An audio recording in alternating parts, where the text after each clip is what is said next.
जय भीम साथियों, आज आपके बीच एक और नई कहानी के साथ, एक और नई सच्ची कहानी के साथ। ये कहानी है बाबा साहेब डॉक्टर भीमराव अंबेडकर और उनकी जीवन साथी माता रामाबाई अंबेडकर के बीच की। महिलाओं को अधिकार यूं ही नहीं मिले हैं, महिलाओं को मान सम्मान स्वाभिमान की जिंदगी यूं ही नहीं मिली है। वो प्रेरणा बाबा साहेब को कहां से मिली, तो आपके सामने एक नई कहानी पेश करता हूं। मैं चाहता हूं कि आप इस कहानी को पूरा देखें।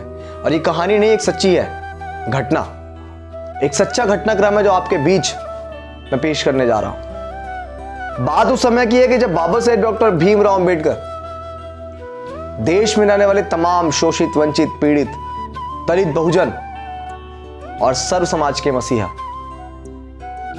जब विदेश से अपने लोगों के हक अधिकार मांगकर वापस भारत लौटे, बहुत सारी डिग्रियां प्राप्त करके वापस भारत लौटे, बहुत सारी पढ़ाई पढ़कर जब भारत वापस लौटे, तो बाबा साहेब के जगह जगह स्वागत समारोह करे जा रहे थे। बाबा साहेब के जगह जगह उनके सम्मान के लिए प्रोग्राम करे जा रहे थे पूरे देश में।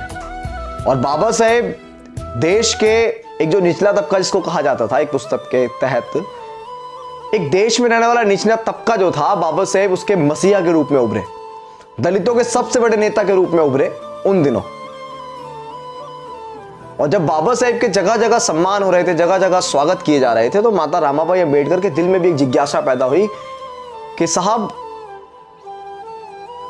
का जो सम्मान समारोह है, जो उनका स्वागत समारोह है, मैं भी उनका सम्मान देखने जाऊं। और एक दिन बाबा साहेब से उन्होंने बोल दिया कि साहब मैं भी आपके साथ आपके उन स्वागत प्रोग्राम्स में जाना चाहती हूं, आपके उन सारे समारोह में जाना चाहती हूं जहां आपको सम्मानित किया जाता है। तो बाबा साहेब ने उनको मना कर दिया कि नहीं रमा, तुम मेरे साथ नहीं चल सकती हो। और ये बड़े दुख की कहानी है जिसको मैं आप बता रहा हूं। आगे आपको पता लगेगा कि क्यों बाबा साहेब ने उनको जाने से मना कर दिया। बाबा साहेब चाहते थे कि मेरी रमा भी मेरा स्वागत समारोह देखे, मेरी रमा भी मुझे सम्मानित होते हुए देखे, लेकिन बाबा साहेब ने क्यों मना कर दिया, वो वजह थी, वो वजह आपको आगे पता लगेगी। तो जब बाबा साहेब सम्मान समारोह के लिए चले गए, निकल गए, फिर बाबा साहेब आए वापस, तो बाबा साहेब को एक सम्मान में एक पगड़ी बांधी गई थी। और जब बाबा साहेब घर आए तो बाबा साहेब ने वो पगड़ी अपनी अलमारी में रख दी। उसके बाद अगले दिन भी कहीं जाना था, प्रोग्राम लगे हुए थे, स्वागत समारोह लगे हुए थे, बाबा साहेब का सम्मान हो रहा था पूरे देश में, क्योंकि बाबा साहेब डॉक्टर भीमराव अंबेडकर अपने लिए तो दुनिया जीती है, लेकिन बाबा साहेब दूसरों के लिए जिए और जीवन भर संघर्षरत रहे। इस देश में रहने वाले जो निचला तबका था, गरीब, शोषित, वंचित, पीड़ित थे, उन लोगों को सम्मान करने के लिए उन्होंने अपना पूरा जीवन संघर्ष किया।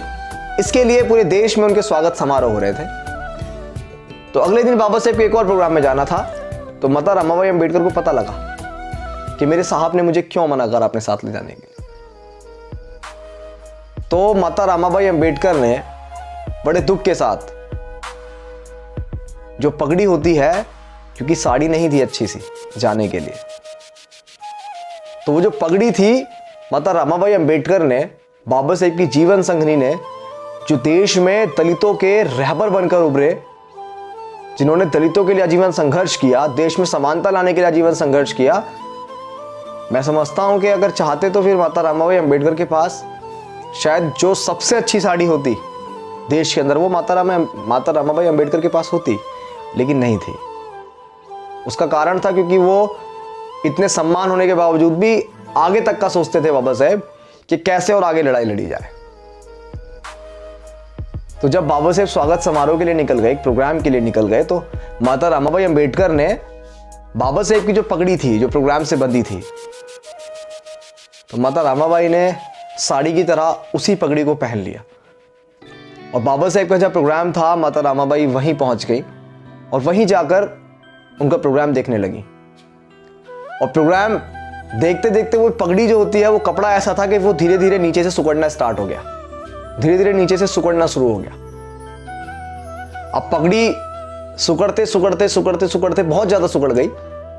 तो माता रामाबाई प्रोग्राम देख के, स्वागत देख के, आंखों में आंसू थे कि मैं कितनी खुशहाल हूं कि जिनको आज पूरा देश नतमस्तक है, जिनको सभी लोग इतने सम्मान के साथ बुला रहे हैं, जिनका स्वागत कर रहे हैं, मैं उनकी जीवन साथी हूं, मैं उनकी धर्म पत्नी हूं।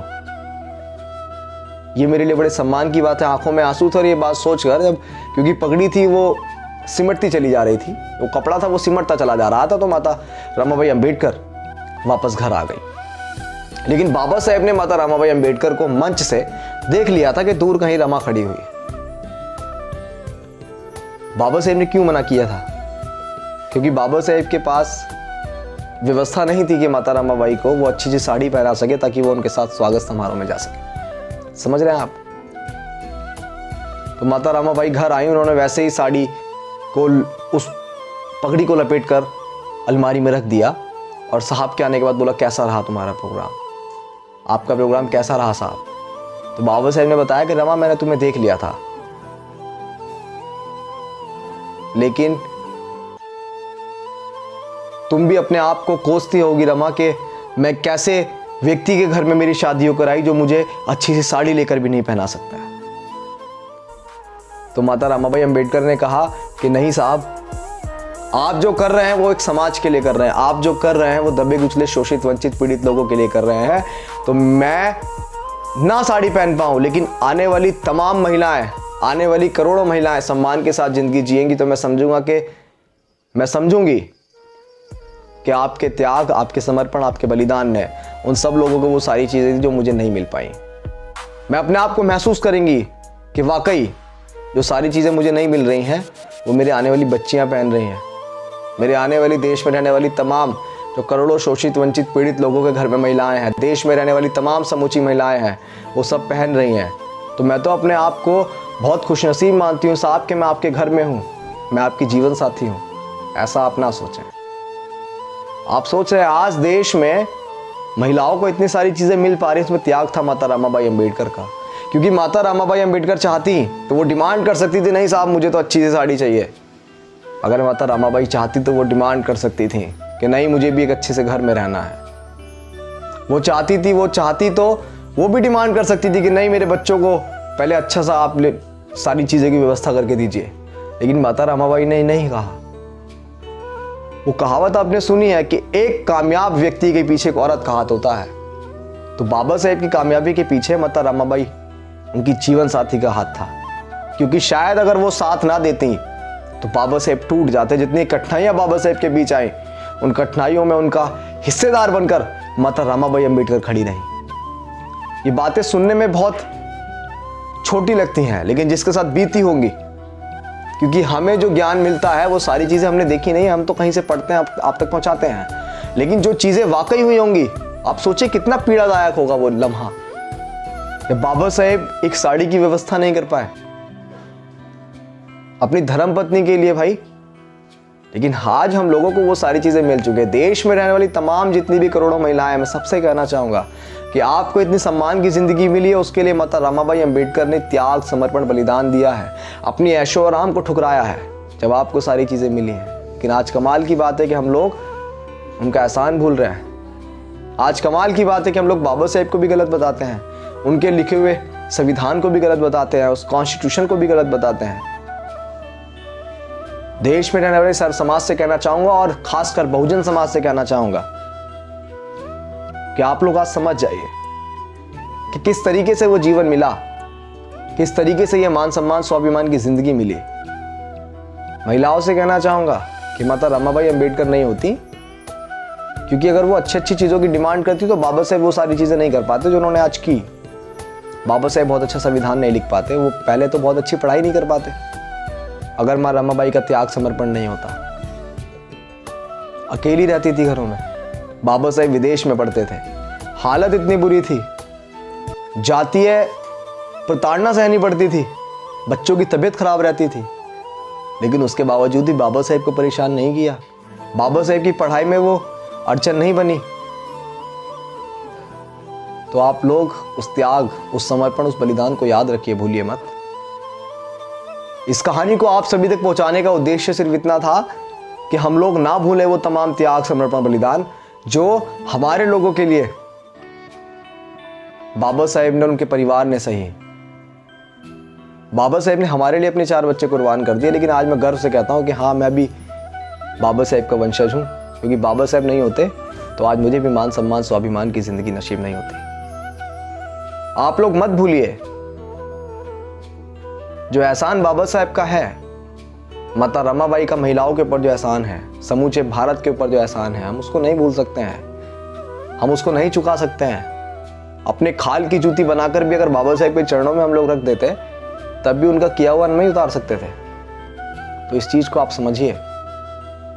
लेकिन अगर किसी से हमने कर्ज लिया है जिसको हम चुका नहीं सकते कभी भी, याद रखिए कभी नहीं चुका सकते हैं, लेकिन थोड़ा सा ब्याज तो चुका सकते हैं ना, हल्का फुल्का काम करके उनके सपनों का हिस्सेदार तो बन सकते हैं। जो उन्होंने सपना देखा, उन्होंने सपना देखा इस देश की सत्ता को हासिल करने का। उन्होंने सपना देखा कि मेरा समाज भी बहुत अच्छी व्यवस्था में रहे, मेरा समाज भी बहुत अच्छी तरीके से अपने जीवन को व्यतीत करे, बहुत अच्छे से स्कूलों में उनके बच्चे पढ़ें, बहुत अच्छा खाएं पहने ओढ़े। लेकिन ये कब होगा? हमारी आने वाली पीढ़ी को नसीब नहीं होगा अगर आज हम संघर्ष नहीं करेंगे तो। मैं आशा करता हूं, मैं उम्मीद करता हूं कि आप मेरी बातों को समझकर इसको और आगे तक पहुंचाएंगे और समझेंगे कि मैंने क्या कहा, और समझेंगे कि वो त्याग, समर्पण, बलिदान क्या था जिसकी वजह से हमें ये जिंदगी नसीब हो पाई। जय भीम, जय भारत।